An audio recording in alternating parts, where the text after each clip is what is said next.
Welcome back to the Land of the Shadow People, a podcast where we explore the strangest, most unsettling legends that refuse to be forgotten.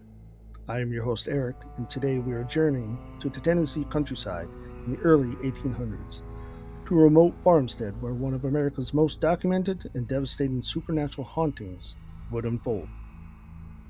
This is the story of the Bell Witch. For years, the Bell family endured attacks that would be dismissed by skeptics as folklore, yet documented by neighbors, family members, and even a future U.S. president. What began with strange creatures in the field escalated into relentless physical violence, demonic possession, and what many believed to be murder by supernatural means. But here's what makes the difference from other ghost stories that you might have heard. This haunting was so widespread, so witnessed, so thoroughly recorded, that it became the only known case in American history where a death was officially attributed to a supernatural entity. Today, we are going to explore the full truth behind the Bell Witch. We will separate legend from documented facts, examine the evidence, and ask the question that still haunts Adam, Tennessee to this very day. What exactly was tormenting the Bell family, and why was it so determined to destroy them?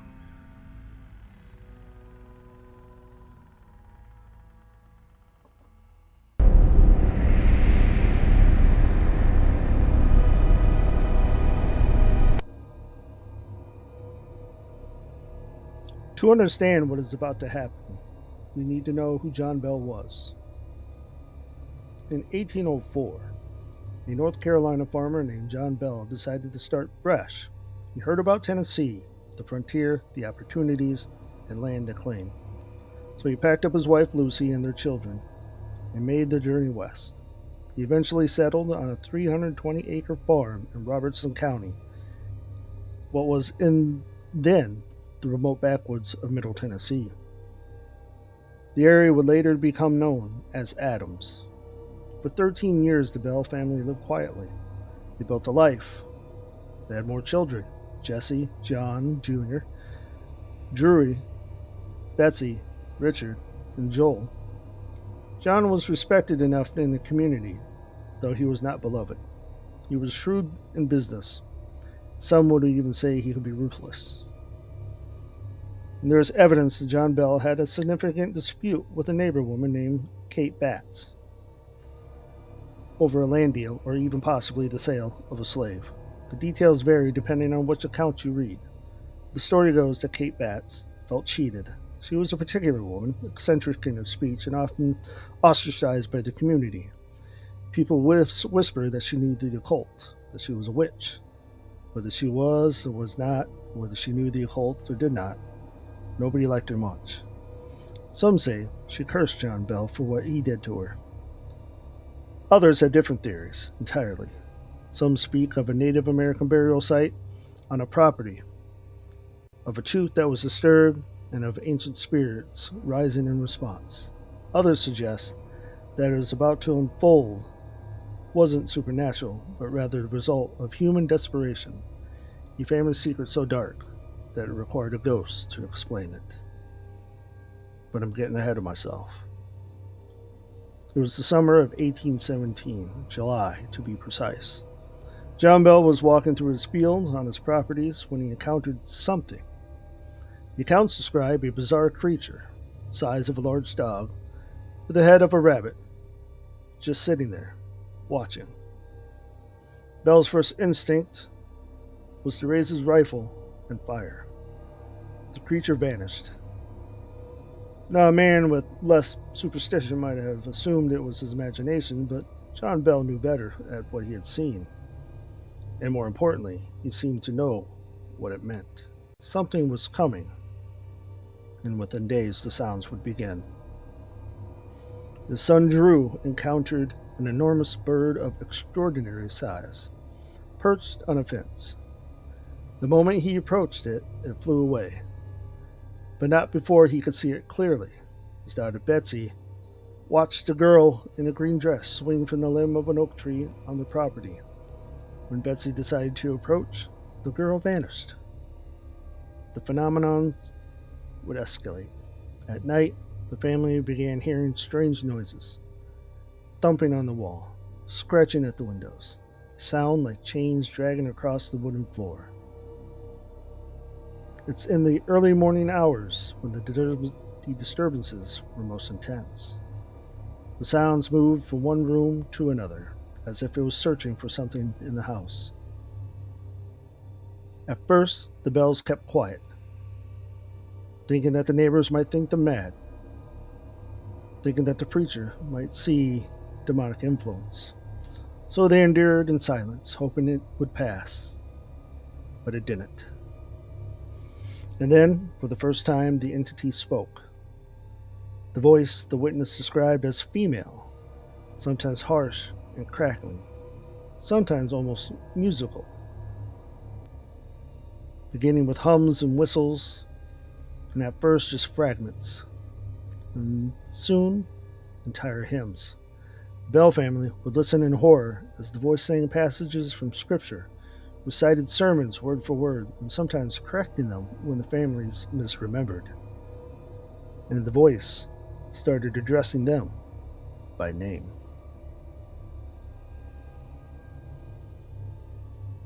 By early 1818, the voice had become a presence in the household. It answered to the name Kate. According to the most detailed accounts, those who were recorded by Martin V. Ingram, the newspaper editor who published the first comprehensive history of the haunting in 1894. The entity claimed to be that of the spirit of old Kate Batts, the neighbor with whom John had been feuding. But there are other stories too.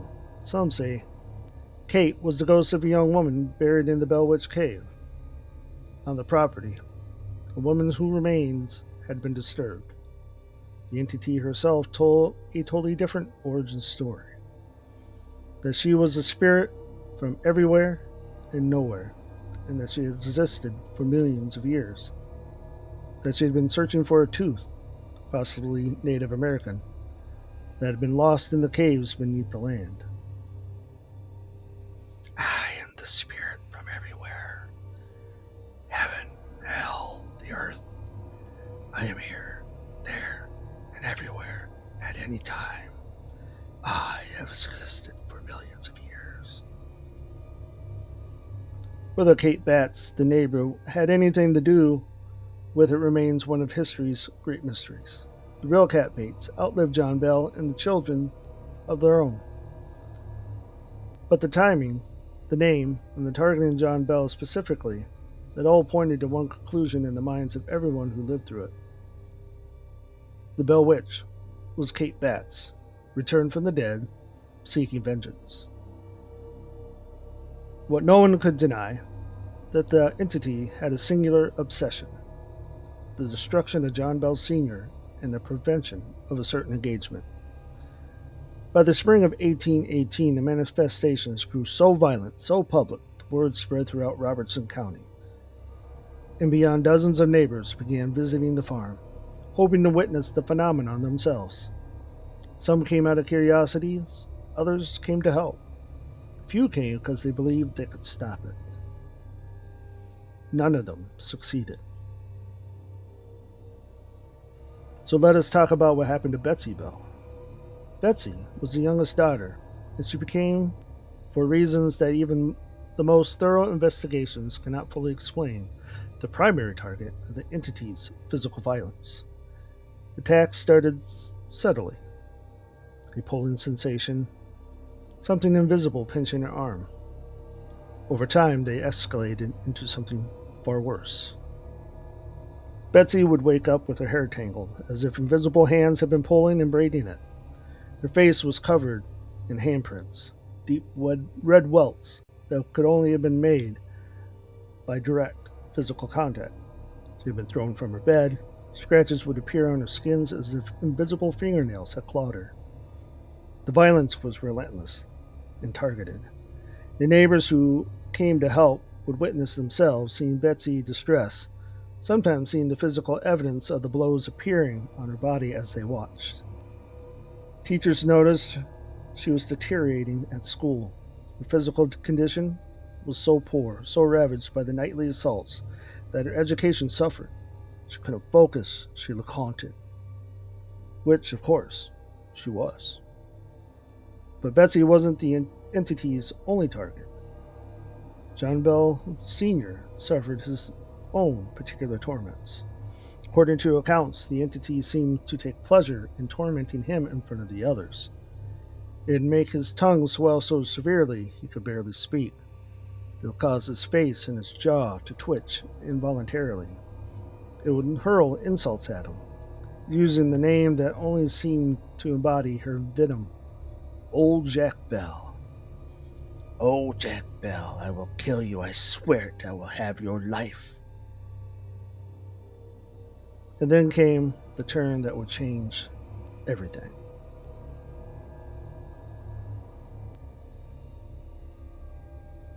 Around 1819, the entity became fixated on something new, Betsy's romantic future. Betsy had grown close to a young man named Joshua Gardner, a neighbor boy. They fell in love, as much as two people on the Tennessee frontier could fall in love. By the standards of the time, Joshua was a suitable match. The families were connected, and the engagement seemed blessed. Everyone was happy about it, except for one. The moment she learned of the engagement, the Bell Witch lost what little restraint she possessed. The voice became louder, more insistent, more vicious. It began addressing Betsy directly, pleading with her at first, then demanding, and then threatening. Please, Betsy, do not marry Joshua Gardner. Please, I beg you, do not marry him. The entity would follow Betsy wherever she went. If she tried to meet Joshua at the river, the voice would be there. If they walked to the cave on the property, invisible hands would pinch and strike at Betsy. When they would try to embrace, the entity would shriek and attack. The constant assault took a toll. Betsy's spirits broke under pressure. By early 1821, she couldn't take it anymore. Now, this is where the story becomes interesting, and where historians have raised some uncomfortable questions. There was another man in the picture that few people talk about openly. Richard Powell, Betsy's schoolteacher. Powell was older than Betsy, about 11 years her senior. He had come to the Red River to teach in 1815, and had become quickly close to the Bell family. Too close, some would say. He spent a lot of time at the farm. He was a regular visitor to the house, and it became clear that he had harbored romantic feelings for Betsy. The problem was, Betsy was interested in Joshua Gardner, not her teacher. When Betsy broke off her engagement with Joshua Gardner on the March of 1821 on Easter Monday, the Bell Witch seemed to disappear entirely. The attacks stopped. The voices went silent. For weeks, there was peace in the Bell house for the first time in 4 years. But Betsy's engagement wasn't the only thing that changed in 1821. Richard Powell's wife, whom he had secretly married to while pursuing Betsy, died that same year. Suddenly, he was available, and suddenly, the witch was gone. Betsy was free to pursue new interests. In 1824, Betsy married Richard Powell. They had children together and eventually moved to Mississippi. Whether Powell had orchestrated the entire haunting to manipulate Betsy's romantic future, whether he was involved in ventriloquism and the voice that was elaborated, whether he was the student of the occult as some had suggested, these questions that historians have debated for 2 centuries, and the truth remains unknown. But what we can contemplate is what might have been. But we have to deal with what was. While Betsy was breaking off the engagement in the spring of 1821, her father was dying. John Bell Sr. had been deteriorating for months. The entity had been relentless in her attacks on him, far more than anyone else. His tongue swelled, his face twitched involuntarily. He experienced episodes of unconsciousness.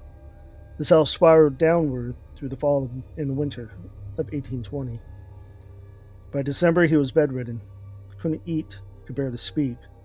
His family watched helplessly as a man who had been vigorous and healthy seemed to waste away before their eyes. On the morning of December 20th, 1820, John Bell did not wake up.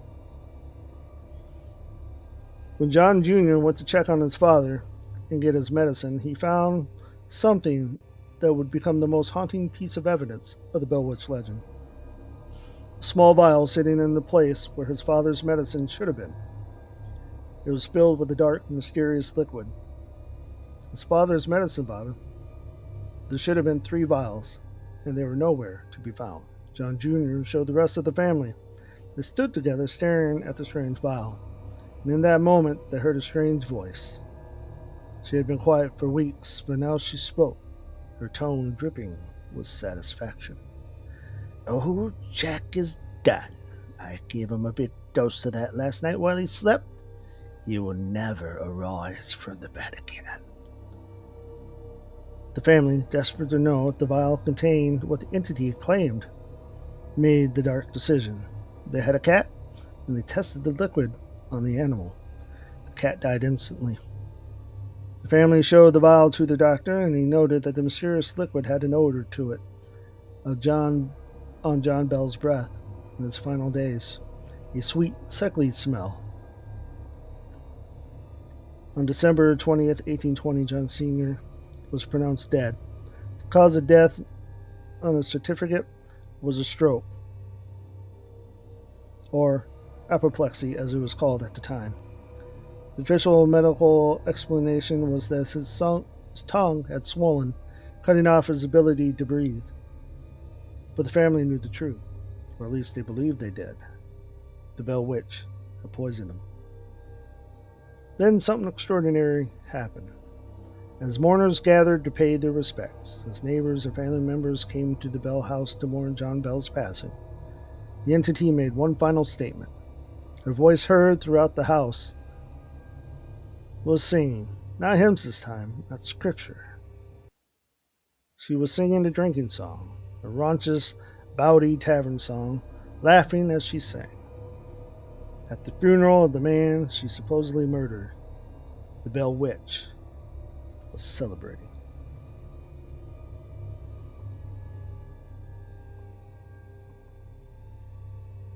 You think that would be the end of it. John Bell was dead. The witch had achieved her primary objective. Surely she would move on. But as the entity had promised, she wasn't done yet. After John Bell's death, the manifestations decreased dramatically. The violence stopped, and the voice became quieter, less hostile. But the entity didn't leave. And as she promised to John's widow, Lucy Bell, she announced that she would return one more time. "I will return in 7 years," the voice said. "I will visit you again, and then I will trouble you no more." True to her word, in 1828, exactly 7 years later, the entity returned. This time she was different. No violence, no threat. Instead, she spent 3 weeks speaking with John Bell Jr., the eldest son. The conversations covered philosophy, religion, and nature of the spirit world. She made predictions, one which seemed to come true with chilling accuracy. "There will be a great war coming, a war that will divide this nation in 2. John Jr. would live to see the Civil War, which would begin just 30 years later. Some accounts claim that she returned one more time in 1935, making further predictions. But by then, the original witnesses were dead, and by then the original accounts had passed into legend. The line between history and folklore had become impossible to locate. Now, I know some of you are thinking, ghosts? Poisoning from the grave? In the 21st century, we have answers grounded in science, not folklore. And here's where it gets interesting, because there actually is a scientific explanation for some of what happened to John Bell, one that has only been seriously investigated in recent years. Dr. Debbie Baldwin Mann, a researcher who has spent considerable time examining the Bell Witch case from a scientific perspective. Her conclusion: arsenic poisoning. Think about it. John Bell's symptoms: swelling of the tongue, facial twitching, involuntary muscle contractions, deterioration over several months. These are all consistent with arsenic poisoning. The mysterious vial, when thrown into fire, created a blue flame. Arsenic produces blue flames when burned. There were arsenic available for farms in the 1800s. It was used as a pesticide. If someone wanted to poison John Bell slowly, secretly, adding small dosage in his food or medicine, the symptoms would match exactly as described in the historical accounts. Then the question becomes, who poisoned him? And did they do it themselves? Or was the entire Bell Witch haunting just an elaborate cover story? Some have suggested it was Betsy herself, a young girl desperate to escape her father's house, and the constant assault from unseen entities took matter into her own hands. Others have suspected Richard Powell, Betsy's future husband, who had studied medicine and who would have been clearly motivated. Still, others think that the family's conspiracy, that multiple people in the Bell house knew what was happening and protected each other. But there is one thing: there's no absolute proof. No confession, no definite forensic evidence from the era. What we have is a collection of historical accounts, and some which may have been exaggerated or deliberately falsified, written down more than 50 years after the fact. The truth is, the Bell Witch might be the perfect crime, or the perfect supernatural mystery. It exists in liminal space where science and the paranormal overlap, where natural explanations and unexplainable phenomena seem possible, and where the truth may never be fully known. I do want to take one moment on one of the most famous and most disputed stories connected to the Bell Witch: the confrontation with future President Andrew Jackson. The story goes like this. In 1819, Andrew Jackson, then general, later to become the 7th president in the United States, heard about the Bell Witch haunting and decided to investigate. He was intrigued, skeptical, but intrigued. Jackson had arrived to the Bell farm with a small entourage, including a man who claimed to be a professional witch tamer. The witch tamer was confident, even arrogant.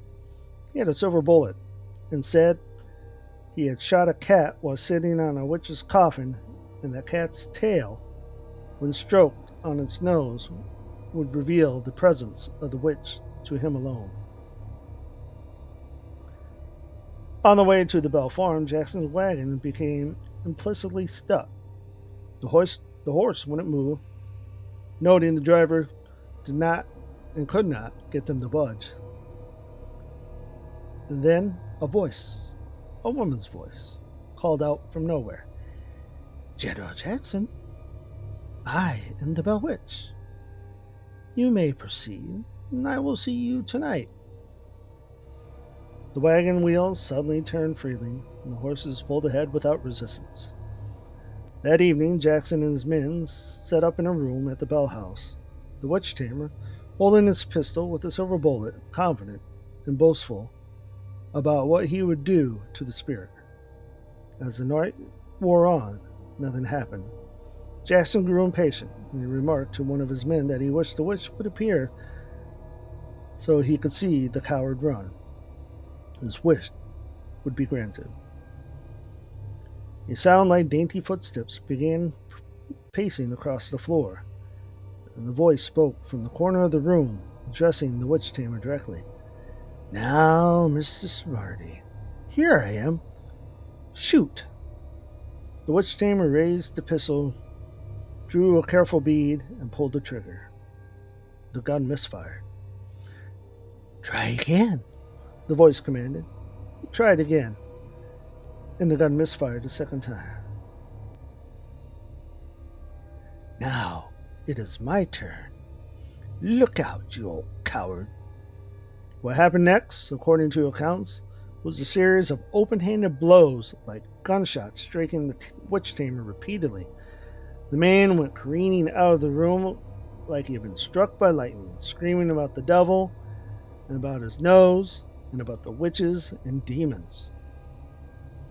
He bolted from the house, running full speed down the lane, yelling at everyone. Jackson and his men watched him flee, and according to the story, Jackson dropped to the ground and laughed until he could barely breathe. But here is where it gets complicated. Historians have never been able to definitely prove that Jackson actually visited the Bell Farm. All accounts of the visit came from Martin Ingram's book, which was published in 1894, nearly 80 years after the fact. Jackson's own writings and recordings did not mention it, and political opponents never used it against him, which seems unlikely if it actually happened. Did Andrew Jackson confront the Bell Witch? Or is it one of the greatest legends built upon a legend? The story is so good, so entertaining that people retold it until it became fact in the collective memory. That's the beauty and the curse of folklore. Sometimes the truth doesn't matter as much as the story. More than 200 years have passed since the Bell Witch haunting. The original witnesses are dead, the Bell House no longer stands, but the legend persists stronger than ever. Today, the Bell Witch Cave in Adams, Tennessee is one of the most visited paranormal sites in America. Ghost hunters and paranormal investigators come across the country hoping to encounter the same entity that tormented the Bell family. Some claim they have heard voices, others report strange sensations. A few insist they have experienced physical contact. The question that keeps people coming back is simple. What was the Bell Witch? Was the ghost of Kate Batts returning for vengeance over land dispute? Was she something older, a Native American spirit, perhaps disturbed by the development on her burial grounds? Was she a poltergeist, a manifestation of Betsy Bell's own psychic distress during adolescence? Was she a product of elaborate hoax perpetrated by Richard Powell and other members of the family? Or was she something else entirely, something that doesn't fit neatly into any of our modern categories, something that refuses to be explained by science or skepticism or even folklore? What I find most haunting about the Bell Witch story isn't necessarily the claims of supernatural activity, as extraordinary as they are. It is the fact that a documented death was attributed to her. It's the fact that dozens of witnesses came forward, the fact that a respected newspaper editor deemed the case important enough to dictate into a full book. It's the fact that nearly every day, for more than 200 years, locals in Adams County Adams, Tennessee, insist that she's still there, that she never really left, that she still persists in the Bell Witch Cave, still watching, still waiting. Whether you believe in ghosts or not, whether you think the Bell Witch was a spirit or a human agent, or a perfect storm of hysteria folklore, one thing is undeniable. Something extraordinary happened in Adams, Tennessee. Something was captured in the imagination of a nation that has never been fully explained. And perhaps the greatest mystery of all. Thank you for spending the last 30 minutes with us here at the Land of the Shadow People, exploring one of America's most haunted legends. Putting up with my stumbling over my words, and I apologize for any of my mispronunciations. I hope you found yourself fascinated by the Bell Witch. I suspect many of you have, and there's so much more to explore. You can visit the Bell Witch Cave in Adams, Tennessee, if you're brave enough. Read Martin Ingram's Authentic History of the Bell Witch. Seek out academic research for the case, and from your own conclusions. Because that's what this podcast is really about.